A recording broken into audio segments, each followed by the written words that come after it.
নবীজি আরেকটা হাদিসে বলেন, মান তাকাররাবা বিখাসলাতিন মিনাল খাইর কামান আদ্দা সাবঈনা ফারিদাতান ফিমা সাওয়া। এই মাসে কোনো ব্যক্তি যদি একটা নেক কাজ করে, একটি ভালো কাজ করে, অন্য মাসে 70টি ফরজ আদায়ের সমতুল্য সওয়াব তার আমলনামায় লিখে দেওয়া হবে।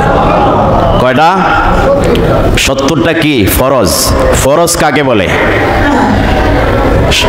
যে কোনো একটা ভালো কাজ করছেন, অন্য মাসে 70টা ফরজ আদায়ের সমান সওয়াব।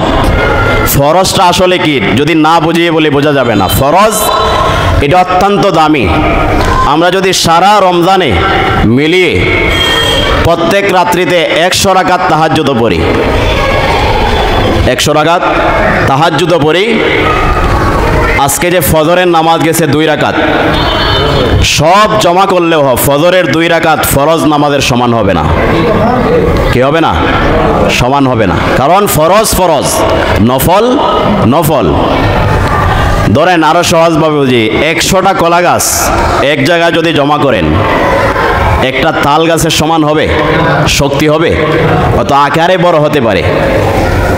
1000টা কলা গাছ যদি জমা করা হয়, একটা তাল গাছের শক্তি হবে? কারণ এটা তাল গাছ, এগুলা কলা গাছ।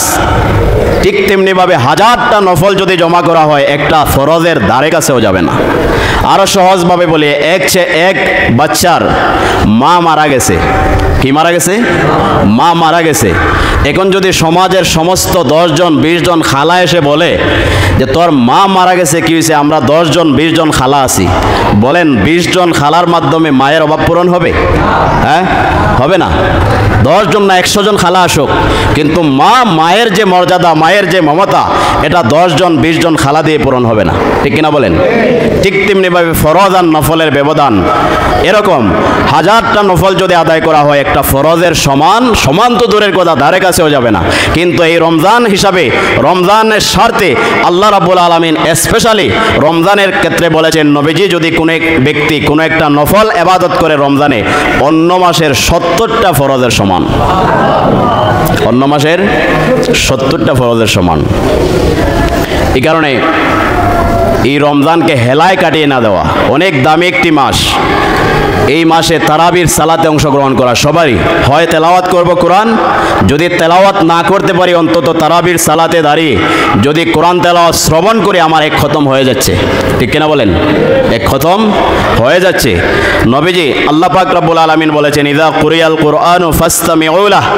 যখন কোরআন তেলাওয়াত করা হয়, যখন কোরআন তেলাওয়াত করা হয়, ফাসতামিউ লাহ, তোমরা দিলের কানে কোরআন শোনো, দিলের কানে কোরআন শোনো। ওয়া আনসিতু, এবং চুপ থাকো। কি থাকো? চুপ থাকো। দিলের কানে কোরআন তেলাওয়াত শ্রবণ করো।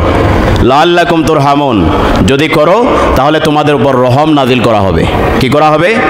রহম নাজিল করা হবে। আব্দুল্লাহ ইবনে মাসউদ হাদিসে বলেছেন, নবীজি আমাকে বললেন, ইকরা আলাইয়া, হে আব্দুল্লাহ ইবনে মাসউদ, তুমি কোরআন তেলাওয়াত করো, আমি শুনবো, আমি শুনবো। আব্দুল্লাহ ইবনে মাসউদ বলেন, ইয়া রাসূলুল্লাহ, আকরাউ আলাইকা ওয়া আলাইকা উনজিলা, আমি কোরআন তেলাওয়াত আপনাকে শোনাইবো, অথচ আপনার কাছে কোরআন নাজিল হচ্ছে।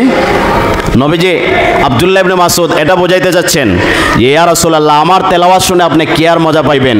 সমস্ত মজা তো আপনার তেলাওয়াতের ভিতরে, কারণ আপনার কাছে কোরআন নাজিল করা হচ্ছে। আমি তেলাওয়াত করলে আপনি কি মজা পাইবেন?